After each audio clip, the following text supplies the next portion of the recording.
This man planned to murder his boss. One day, he saw the second floor was all glass and had a sudden realization. If he could shatter the glass, his boss would fall from the building. He also noticed that although his boss looked thin, he seemed to weigh a shocking amount. Every time the boss took a step, the tempered glass under his feet would make a piercing sound. To ensure he could make his boss fall to his death, the man worked overtime late into the night conducting tests, trying to calculate how much force was needed to break the glass. But he was so focused that he didn't even notice his boss was right behind him. His boss asked what he was doing. Mike lied on the spot, saying it was a small game he designed, originally intending to find an excuse to gloss it over. Unexpectedly, his boss actually thought it was a good idea. The next day, after testing it, the boss decided to make this idea the company's annual development project. The boss's actions that defied common sense made Mike even more suspicious of his identity. Mike followed the clues to a jewelry store. When he brought up his boss's name, the store owner's expression immediately turned gloomy.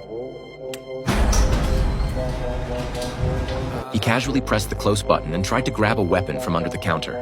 The name caused the owner great psychological trauma. Only after Mike explained he wasn't sent to investigate did the owner tell him the connection with that name. 3 years ago, a woman brought a blueprint to the owner, asking him to make a piece of jewelry according to the dimensions. Initially, everything seemed normal. The owner carefully made it and completed it on time. However, almost every day after that, similar people would come with blueprints, requesting him to make items of various shapes. The owner was curious about the purpose of these items, but didn't think much of it because he was making money. As time passed, the items made became larger and larger. On the 300th day, when he made a golden skull, he finally realized he was actually making a one-to-one gold skeleton for a real person. And on each order, the name was always the same. John, his boss's name. This person actually spent $25 million to build himself a gold skeleton. Could this be the reason why his boss weighed so much? After hearing the owner's story, Mike took an iron rod and returned to the company. Who the fuck are you?